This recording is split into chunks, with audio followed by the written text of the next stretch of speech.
السلام علیکم ناظرین. آج میں آپ کے ساتھ جو بات کرنے جا رہا ہوں وہ اس موبائل کے بارے میں ہے. کیا کبھی آپ نے اس موبائل کی حقیقت جان لی ہے کیا؟ نہیں نا. میں آپ کو بتاتا ہوں. یہ جو موبائل ہے اس نے نہ جانے کتنے لوگوں کی روزی پہ لات ماری ہے،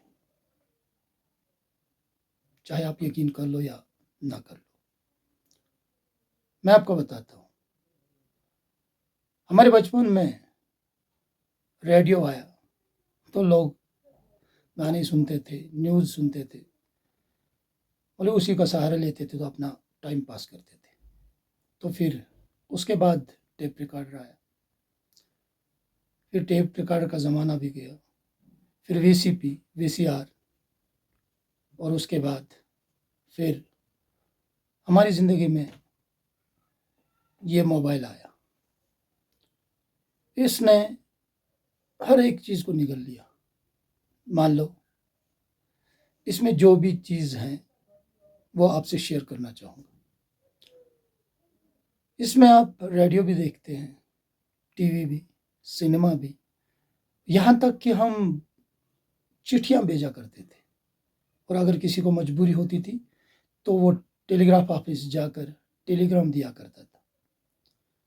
مگر آج کل سارے فنکشن اسی موبائل میں ہیں. یہ موبائل جو ہے یہ اللہ نے ہمیں ایک تحفہ دیا ہے، مگر ہم اسے غلط استعمال کرتے ہیں.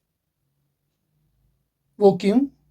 کیونکہ یہ جو موبائل ہے یہ ہماری زندگی میں فائدہ مند چیز ہے.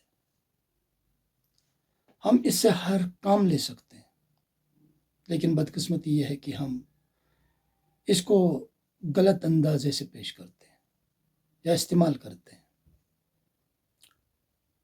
دیکھیے، اب یہ جو موبائل ہے آپ کو کہیں جانے کی ضرورت نہیں پڑتی ہے.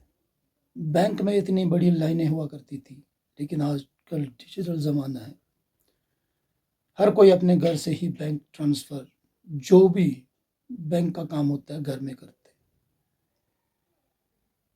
مگر یہ موبائل جو ہے نا یہ ایک پاس ورڈ سے کھلتا ہے.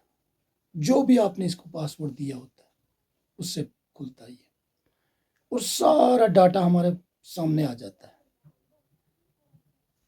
مگر اللہ کیا دکھانا چاہتا ہے ہمیں، کیونکہ جو بھی چیز یہاں دنیا میں آتی ہے وہ اللہ کی مرضی سے آتا ہے.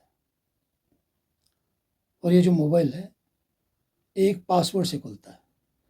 کیا آپ نے غور کیا ہے کبھی؟ جو بھی ہم اپنی زندگی میں کام کرتے ہیں، چاہے گناہ کرتے ہیں، چاہے ثوابوں کا کام کرتے ہیں، چاہے کچھ بھی کرتے ہیں، وہ ہمارے اس ٹیپ ریکارڈر میں، اس موبائل میں سارا ڈاٹا سیو ہوتا ہے، جو ہمارے آخرت میں ہمیں دکھایا جائے گا. ہمیں اس چیز کا غم نہیں ہے کہ جو ہم کرتے ہیں کہ ہمیں کوئی دیکھنے والا نہیں ہے. اللہ دیکھنے والا ہے. اللہ ہماری ہر حرکت کو اپنے اس موبائل میں سیو کر لیتا ہے. اور جب ہم اس دنیا سے چلے جائیں گے تو وہاں پہ وہ ہمیں وہ ڈاٹا دکھائے گا. ہم اسے انکار کریں گے، ہم نے یہ کام نہیں کیا ہے. لیکن جب وہ ڈاٹا کھل جائے گا، وہ اپنا پاس ورڈ اس میں لگا دے گا، تو ساری زندگی کے کارنامے ہمارے سامنے آئیں گے، تو ہم دھنگ رہ جائیں گے. اسی لیے اللہ نے ہمیں یہ انڈیکیشن دی ہے کہ یہ موبائل جو ہے یہ موبائل آپ کی زندگی کے لیے نہیں ہے، بلکہ آپ کی آخرت کے لیے ہے. کیونکہ اسی میں دکھانا چاہتا ہے اللہ کہ آپ اس میں جو بھی سیو کرتے ہو تو آسانی سے نکال سکتے ہو. تو جو اللہ سیو کرتا ہے وہ بھی آسانی سے وہاں پہ نکل جائے گا، اور ہمارے سامنے اس اسکرین پہ ہوگا کہ آپ نے زندگی میں کیا کیا کیا. اس لیے میں آپ سے گزارش کرتا ہوں، اگر ہو سکے تو آخرت کے لیے کچھ کماؤ، آخرت کے لیے کچھ چھوڑو. ہم اپنی زندگی کو سنوارنے کے لیے کیا کیا نہیں کرتے. اگر ہم صبح آفس نکلتے ہیں تو آپ سج دج کے نکلتے ہیں، لیکن کم از کم ہم نے کبھی سوچا ہے کہ ہمیں آخرت میں جانا ہے تو ہمیں اس کے لیے بھی سجنا سنورنا ہے، اس کے لیے بھی تیاری کرنی ہے۔ باقی اب سب آپ کے اوپر ہے۔ میں تو اتنا کہہ سکتا ہوں کہ آخرت کے لیے کچھ رکھو، کیونکہ آخرت ہی زندگی ہے۔ یہ تو خواب ہے۔ اس دنیا میں ہم آئے ہیں کتنے سالوں کے لیے، چاہے 100 سال بھی کوئی جیے، لیکن آخر یہ دنیا چھوڑ کے جانا ہے۔ اس لیے وہی کام کرو جو آخرت میں تمہارے کام آئے۔ شکریہ۔